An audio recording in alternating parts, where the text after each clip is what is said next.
Lightweight NFTs may appear on XRP Ledger if the proposal is accepted.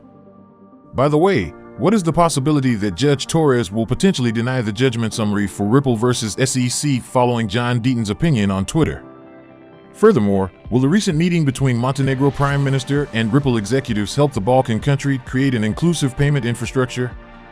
Finally, we will be looking at Wales' movement of 405 million XRP to an unknown wallet and also XRP price analysis from crypto experts. If this sounds like something of much interest to you, be sure to check out this new video starting now. Hello everyone and welcome to our channel, where we talk about the latest updates on XRP and the cryptocurrency world in general. If this is your first time watching one of our videos, we happily send you a special welcome. We invite you to hit on the notification bell so you never miss another video.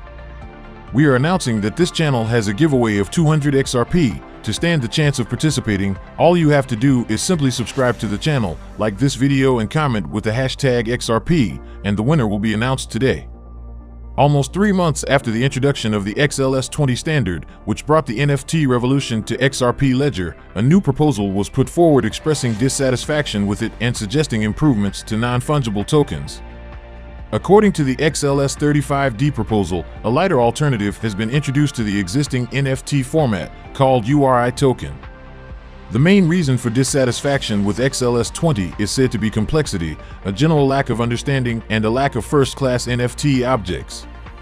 Without going into the technical details, which can be found here, we can say that the lightweight nature of the proposed standard can be explained by the absence of royalties for NFT creators, the lack of brokers, and buy and sell offers for NFTs, and the new reserve charging scheme.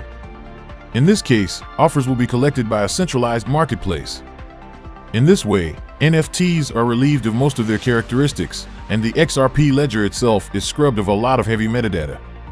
Nevertheless, as one XRPL contributor points out, such an abrupt change may be too late for the main network but is an interesting one for the sidechain.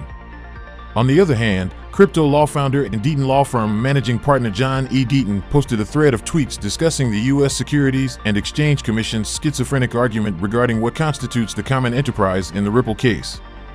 He opined that there is potential for Judge Torres to deny the summary judgment and rule that there is a genuine issue of material facts as to the existence of a common enterprise. Earlier this month, Deaton retweeted a crypto influencer's tweet on how Ripple could lose the lawsuit due to the firm's lack of a good argument. The advocate replied with a possible scenario where the judge could declare an outright win for the crypto company.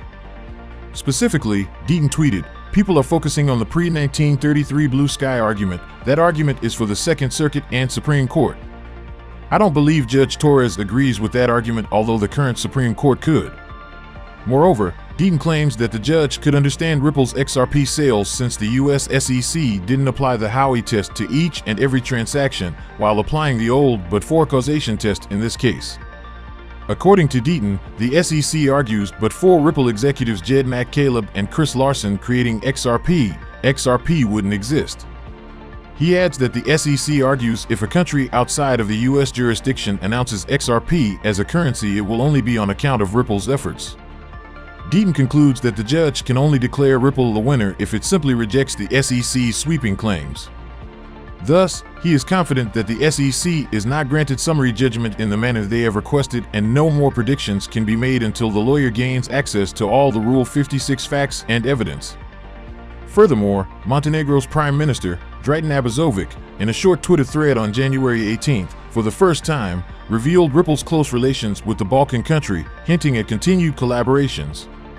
Dr. Abazovic disclosed in the Twitter thread, which has now made the rounds within the XRP community, that he met with a couple of Ripple executives, including Chief Executive Officer Brad Garlinghouse.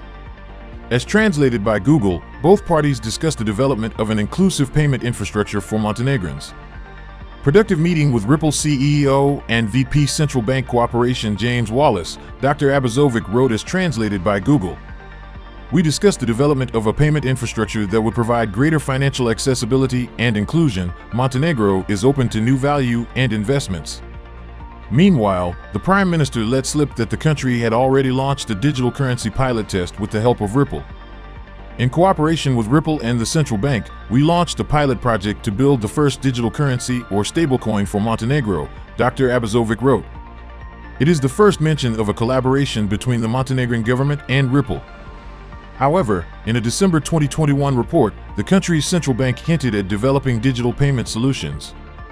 It is worth noting that the small southeastern European country uses the euro despite not being a member of the EU. It adopted it as its domestic currency in 2002 for the same reasons it had adopted the currencies of other European countries in the past, to protect against hyperinflation. Consequently, as translated by Google, what Ripple helped Montenegro create is likely not a central bank digital currency, CBDC, but a stablecoin, specifically a euro stablecoin. It represents the most recent example of the blockchain payments company's efforts to digitize payments globally, usually consulting with governments on CBDC development. Recall that Ripple created a private ledger for central banks to test CBDCs in 2021. In the same year, it tapped XRP, the native currency of the XRP ledger, as the answer to the problem of cross-border CBDC interoperability, touting it as an ideal neutral bridge currency. Notably, XRP is already used to bridge fiats in cross-border payments via Ripple's on-demand liquidity service, which the company recently revealed now serves nearly 90% of the foreign exchange market. XRP proponents have hailed this value proposition as a bridge currency for the world's CBDCs as a catalyst to send the price of the crypto asset soaring. Despite Ripple's growing influence abroad, the American company remains shackled by legal woes at home, embroiled in a case with the U.S. Securities and Exchange Commission that has spanned over 2 years. Now, down to the whale transaction and our price analysis. Please do not forget to subscribe to our channel and also hit that notification bell to be the first person to get more updates about the latest happenings as regards to XRP. XRP whale accumulation has resumed following a relatively quiet weekend, as 2 different whale addresses transferred over 405 million tokens within 15 hours, with one of them activated just today. This resumption in whale activity comes up at a time when the asset has slipped below the 41 cents level and is struggling to retain its position above 39 cents. The most recent of the 2 transactions was also the largest and involved the accumulation of 252 million XRP worth $101 million by an unidentified whale address that was activated today. The sending address was also newly activated, and it has only transacted 3 times since its activation 3 days ago. The second transaction involved the movement of 153 million XRP valued at $63.9 million between 2 unidentified wallets. Following the transaction, the recipient address offloaded all the tokens in a series of transactions, sending them to wallets affiliated with Bitso, Independent Reserve, and Bitstamp. The balance on the address is now 100 XRP as of press time. These 2 transactions occurred shortly after whales moved 413 million XRP in a similar fashion last Friday. 3 days before this, the community witnessed the transfer of over 600 million tokens within 2 days. This cluster of whale transactions underscores the growing interest in the asset among deep-pocketed investors, especially at a time when the legal case between Ripple and the SEC is nearing an end. While the atmosphere within the XRP camp has been generally optimistic, attorney John Deaton recently asserted that Judge Torres could deny the summary judgment motions of both Ripple and the SEC, taking a swipe at the SEC for its irregular stance on what constitutes a common enterprise. However, XRP is stuck in troubling waters following the dip below the 42 cents level today. The asset is currently struggling to hold above the 40 cents level as the battle with the bears gets intense. The token needs to recapture before setting its eyes on the pivot price at 40 cents. Conquering the pivot could introduce enough support for the asset to reclaim the 42 cents resistance level. Analyst BitCoinsensus highlighted a triangle pattern recently formed by the asset, which, if broken to the upside, could lead to a high of 51 cents. Now we are going to say the winner of the 200 XRP. The winner is on screen. Congratulations. And if you have not been the winner, do not worry. We will have a giveaway of the same characteristics on February 15th. So we come to the end of this video, guys. If you enjoyed it, please make sure you like the video. Don't forget to subscribe and hit the notification bell. This really helps me with the YouTube algorithm. Also, you can help enlighten others just like you have been enlightened by sharing this video to as many people as possible. Let's get this news everywhere, guys. If you are a true cryptocurrency fan, don't miss any of our content. See you tomorrow to talk about the latest news that concerns us all as a community.